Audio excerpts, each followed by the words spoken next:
नाजरीन, पंजाब की नाम निहाद वजीर आला मरियम नवाज आजकल मकबूलियत के ऐसे मसनूई ड्रामे रचा रही हैं जिन पर खुद उनके अपने भी हंसने लगे हैं। हकीकत ये है कि मरियम नवाज इस कदर बदनाम हो चुकी हैं कि अवामी हिमायत का तासुर देने के लिए उन्हें बंदे इकट्ठे करके जबरदस्ती नारे लगवाने पड़ते हैं। सरकारी मुलाजमीन को मजबूर किया जाता है कि वो प्रोटोकॉल के रास्ते में खड़े होकर मरियम तेरे जान निसार जैसे नारे लगाएं, मगर ये सब कुछ इतना मसनूई और बेजान होता है कि कभी न कभी सच जुबान पर आ ही जाता है। जैसा कि आज छांगा गली में हुआ। मरियम नवाज का काफिला जब 1.5 दर्जन से जायद गाड़ियों के प्रोटोकॉल के साथ छांगा गली से वापस आ रहा था तो हस्बे रिवायत रास्ते में सरकारी मुलाजमीन, बल्दिया के एहलकार और मकामी कारकुन लाइन में खड़े किए गए। उन सब को हिदायत थी कि मरियम नवाज के करीब आते ही पुरजोश नारे लगाए जाएं ताकि सोशल मीडिया पर एक मकबूल लीडर का मंजर दिखाया जा सके। लेकिन इंसान रोबोट नहीं होते, न ही अवाम को बेवकूफ बनाना इतना आसान होता है। जैसे ही काफिला करीब आया, एक शख्स ने हिदायत के मुताबिक नारा लगाया, मरियम तेरे जानिसार बेशुमार बेशुमार। मगर इससे पहले कि नारे की बाज़गश्त थमती, पीछे से किसी ने नहायत बरजस्ता और तंजिया अंदाज में जवाब दिया, कोई नहीं है, कोई नहीं है। और फिर आसपास खड़े दीगर अफराद इस कदर जोर से हंसे कि पूरा तासुर खाक में मिल गया। सोशल मीडिया पर ये क्लिप वायरल हो चुका है और अब सबको पता लग चुका है कि ये नारेबाजी कितनी मसनूई और ये मोहब्बत कितनी मजबूर है। ये वाकया सिर्फ एक लम्हा नहीं बल्कि एक आईना है जिसमें मरियम नवाज की सियासत साफ झलकती है। एक ऐसी सियासत जिसमें अवाम का प्यार नहीं सिर्फ कैमरा होता है। एक ऐसी क़यादत जिसके पीछे नजरिया नहीं सिर्फ इश्तिहार होता है। और एक ऐसी हुकूमत जिसका सारा इन्हिसार ज़ाहरी शोबाजी, जबरदस्ती की प्रोडक्शन और दिखावे पर है। अवाम खामोश हो सकते हैं, मजबूर हो सकते हैं, मगर अंधे नहीं। अब वो वक्त दूर नहीं जब इन मसनूई नारों की जगह सच के नारे गूंजेंगे और तब कोई सरकारी मुलाजिम नहीं बल्कि खुद अवाम कहेंगे, बस बहुत हो गया। वीडियो मुलाहजा कीजिए।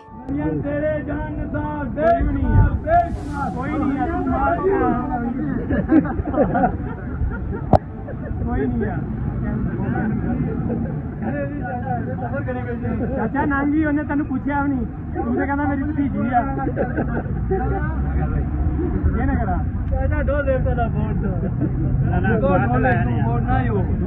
नाज़रीन, आज के दौर में अवाम के दिल जीतने के लिए सिर्फ सच्चाई, खिदमत और खुलूस दरकार है। मगर मरियम नवाज ने शायद अब भी ये बात नहीं समझी। इक्तिदार के ज़म में वो अब भी समझती हैं कि चंद कैमरे, कुछ जबरदस्ती इकट्ठे किए गए लोग और स्क्रिप्ट शुदा नारेबाजी से वो खुद को मकबूल साबित कर सकती हैं। मगर हर बार की तरह इस बार भी इनकी मसनूई मकबूलियत का तमाशा अवाम ने तमाशा बना दिया। छांगा गली से वापसी के दौरान मरियम नवाज के काफिले के रास्ते में मुख्तलिफ मकामात पर अवाम की जानिब से नापसंदीदगी के नारे बुलंद किए गए। उन नारों में अवाम का असल मूड छुपा था, गुस्सा, मायूसी और बेजारी थी। ये वो नारे थे जो किसी ने उन्हें सिखाए नहीं थे बल्कि दिल से निकले थे। मगर दूसरी तरफ मरियम नवाज की मीडिया टीम तैयार बैठी थी। प्लान ये था कि काफिले की एक मखसूस जगह पर चंद सरकारी मुलाजमीन और मकामी कारकुनों को इकट्ठा करके उन्हें कैमरे के सामने मरियम नवाज जिंदाबाद जैसे नारे लगवाए जाएं और फिर उन्हीं चंद सेकंड्स की वीडियो को सोशल मीडिया पर फैलाकर बताया जाए कि अवाम ने मरियम नवाज का फकीदुल मिसाल इस्तकबाल किया। लेकिन किस्मत को कुछ और ही मंजूर था। जैसे ही ये नारे लगने शुरू हुए, वहाँ मौजूद चंद अफराद ने मजाक उड़ाना शुरू कर दिया। नारे बेजान लगे, मसनूई महसूस हुए और पीछे से किसी ने तंजिया जुमले छोड़ दिए। कैमरा ऑन था, आवाज रिकॉर्ड हो रही थी और मरियम नवाज की सारी मनसूबाबंदी जमीन बोस हो गई। वो नारे जो तारीफ के लिए लगवाए गए थे खुद मरियम नवाज के लिए तज़ीक बन गए। ये कोई पहली बार नहीं हुआ। पिछले कुछ अरसे से ऐसे कई मौके आ चुके हैं जहाँ मरियम नवाज ने अपनी जाली मकबूलियत का ड्रामा रचाने की कोशिश की, मगर हर बार नतीजा उल्टा निकला। क्योंकि अवाम सब कुछ देख रही है। वो जान चुकी है कि ये नारे दिल से नहीं निकलते बल्कि कैमरे की हिदायत पर बोले जाते हैं। सच ये है कि अगर मरियम नवाज ने पंजाब में वाकई कुछ कारकर्दगी दिखाई होती, अवाम की खिदमत की होती, मसाइल हल किए होते, तो फिर उन्हें न सरकारी मुलाजमीन की लाइन लगाने की जरूरत पड़ती, न जाली नारेबाजी का सहारा लेना पड़ता। जो लीडर दिलों पर राज करता हो वो नारे खुद ब खुद सुनता है। उसे मीडिया टीमों के ड्रामे करने की हाजत नहीं होती। मगर जब लीडर नहीं बल्कि सिर्फ एक किरदार हो, जब सियासत खिदमत नहीं बल्कि शोबाजी हो, तो फिर यही कुछ होता है। अवाम मजाक उड़ाती है और नारे तमस्खुर बन जाते हैं। पंजाब की वजारत आला संभालने के बाद अगर किसी एक मैदान में मरियम नवाज ने भरपूर कारकर्दगी दिखाई है तो वो इश्तिहारात, शोबाजी और मसनी वीडियोस का मैदान है। अवामी खिदमत, इस्लाहात या आम आदमी की मुश्किलात का अजाला इनके एजेंडे का कभी हिस्सा ही नहीं रहा। मरियम नवाज की बेशतर वीडियोस जो सोशल मीडिया पर वायरल होती हैं, उनमें ना कोई असल जज्बा होता है ना सच्चाई। बस एक स्टेज होता है, एक स्क्रिप्ट होता है और कुछ अदाकार जिन्हें सरकारी नौकरी के इवज फैंस नारे लगाने पर मजबूर किया जाता है। उन्हीं वीडियोस को जब कोई होशमंद इंसान देखता है तो फौरन समझ आता है कि ये सब कुछ मसनूई है, फरेब है और सिर्फ सियासी मेकअप है, जिसके पीछे अवामी हिमायत नहीं बल्कि अवामी नफरत छुपी हुई है। जमीनी हकीकत ये है कि पंजाब की अवाम मरियम नवाज से शदीद नफरत करती है और ये जज्बात किसी सियासी वाबस्तगी या तासुब का नतीजा नहीं बल्कि मरियम नवाज की अपनी कारकर्दगी का असर है। आज तक इन्होंने अवाम के फायदे के लिए कोई एक भी ठोस कदम नहीं उठाया। महंगाई, बेरोजगारी, कानून का बिगाड़ और इदारों की तबाही, ये सब इनकी हुकूमत की नुमाया कामयाबियां हैं। अवाम के दिल जीतने के लिए महज खूबसूरत कैमरा एंगल्स, फैंसी कपड़े और गुलाबी प्रोटोकॉल काफी नहीं होता। अवाम को रोजगार, अमन, इंसाफ, सेहत, तालीम और इज्जत नफ्स चाहिए और इनमें से एक चीज भी मरियम नवाज की हुकूमत फराहम नहीं कर सकी। यही वजह है कि जब वो अवाम में निकलती हैं तो उनके खिलाफ नारे लगते हैं। यही वजह है कि उनके हक में अवामी नारेबाजी की कोई एक मिसाल भी मौजूद नहीं है, वो भी बगैर जबरदस्ती के, बगैर स्क्रिप्ट के। मकबूलियत इश्तिहारात से नहीं आती बल्कि खिदमत से हासिल होती है और जब खिदमत सी पर हो और सारा जोर सिर्फ तस्वीरों, वीडियोस और जाली मोहब्बत के ड्रामों पर हो तो फिर अंजाम वही होता है जो आज की वीडियो में दुनिया ने देखा। आज का पंजाब एक ऐसी तस्वीर पेश कर रहा है जिसमें अवाम के चेहरे पर गुर्बत की शिकने, घरों में बेरोजगारी की खामोशी, बाजारों में महंगाई की चीखों पुकार और सड़कों पर लाकानूनियत का राज है। मगर दूसरी तरफ वजीर आला पंजाब मरियम नवाज की दुनिया बिल्कुल अलग है। एक ऐसी दुनिया जहाँ कौमी खजाना सिर्फ जाती टिकटॉक वीडियोस, इश्तिहारात, प्रोटोकॉल और सियासी शोबाजी पर लुटाया जा रहा है। मरियम नवाज की हुकूमत ना अहली का जीता जागता सबूत है। ये वो ना अहली है जिसने पंजाब के हर शोबे को अपनी गिरफ्त में ले रखा है। अस्पतालों की हालत खस्ता है, तालीमी इदारे जवाल का शिकार हैं, थाने इंसाफ देने की बजाय जुल्म का हथियार बन चुके हैं और बेरोजगार नौजवान उम्मीद की बजाय मायूसी के अंधेरे में डूब रहे हैं। पंजाब के हर इदारे पर एक गैर संजीदा, गैर मुंतखब और गैर फितरी क़यादत का बोझ है। वो क़यादत जिसे अवाम ने मुस्तरद किया मगर उसे जबरदस्ती मुसल्लत कर दिया गया। उस क़यादत ने अपने आप को अवाम की खादमा नहीं बल्कि एक सियासी शहजादी समझा जो सरकारी खजाने को जाती फिल्म प्रोडक्शन कंपनी समझती है। मरियम नवाज के सोशल मीडिया अकाउंट्स पर रोजाना नए फोटोशूट्स, वीडियोस और एडिट शुदा क्लिप्स तो अपलोड होते हैं मगर अवाम को रिलीफ देने के लिए ना कोई पॉलिसी है ना नीयत। यही वजह है कि अवाम के दिल में मरियम नवाज के लिए इज्जत की बजाय नफरत है और एहतराम की बजाय एहतजाज है। जब एक माँ अपने बीमार बच्चे के लिए दवाई खरीदने से कासिर हो, जब एक नौजवान को डिग्री मिलने के बाद भी नौकरी ना मिले, जब एक बाप महीने के आखिर में बिजली का बिल लेकर रोता हो, तो ऐसे में वो कैसे मरियम नवाज जिंदाबाद के नारे लगाएगा? नहीं, अवाम अब झूठे स्टंट नहीं करेंगे, वो अब जबरदस्ती के नारे नहीं लगाएंगे, वो अब कैमरे के लिए झूठा जोश नहीं दिखाएंगे। अब अवाम सिर्फ सच बोलेगी और सच ये है कि मरियम नवाज की नाअहली ने पंजाब को खोखला कर दिया है। अब अवाम सिर्फ वही नारे लगाएगी जो दिल से निकलेंगे और वो होंगे एहतजाज, बगावत और बेदारी के नारे, क्योंकि अवाम जान चुकी है कि मरियम नवाज की टिकटॉक वीडियोस उनके दर्द का इलाज नहीं, सरकारी इश्तिहारात उनके चूल्हे रोशन नहीं करते और प्रोटोकॉल की लंबी गाड़ियां उनके पेट नहीं बढ़ती। ये जमीन अब मसनूई नारों के सहारे नहीं चल सकती। अब वक्त है कि हुक्मरान को आईना दिखाया जाए और वो आईना यही दिखा रहा है कि अवाम मरियम नवाज से तंग आ चुके हैं। मरियम नवाज अगर वाकई अपने हक में नारे सुनना चाहती हैं तो उसे चाहिए कि वो सबसे पहले इस अवाम की खिदमत करे। ये वही अवाम है जो गर्मी में पसीने पसीने होकर महंगाई के थप्पड़ों से लड़ रही है, जो 2 वक्त की रोटी के लिए तरस रही है, जो बिजली के बिल, दवाइयों की कीमत और बच्चों की फीस के दरमियान पिस कर रह गई है। लेकिन अफसोस, मरियम नवाज को इस अवाम से नहीं, सिर्फ अपने चेहरे से प्यार है। उसे मसला महंगाई से नहीं, कैमरा एंगल से होता है। उसे दिलचस्पी बेरोजगार नौजवान से नहीं बल्कि इस बात से होती है कि वीडियो में उसके जूते मैच कर रहे हैं या नहीं। सियासत अगर सिर्फ कैमरे, इश्तिहारात और टिकटॉक वीडियो से चलती तो शायद आज मरियम नवाज एक अजीम रहनुमा कहलाती। लेकिन सियासत दिल जीतने का फन है और दिल सिर्फ खिदमत से जीते जाते हैं, ना कि झूठे स्टंट्स, जबरदस्ती के नारे और स्क्रिप्ट शुदा ड्रामों से। मरियम नवाज के पास ना तो वो सलाहियत है जिससे वो कोई ठोस मंसूबा दे सके। Thanks for watching. Allah Hafiz.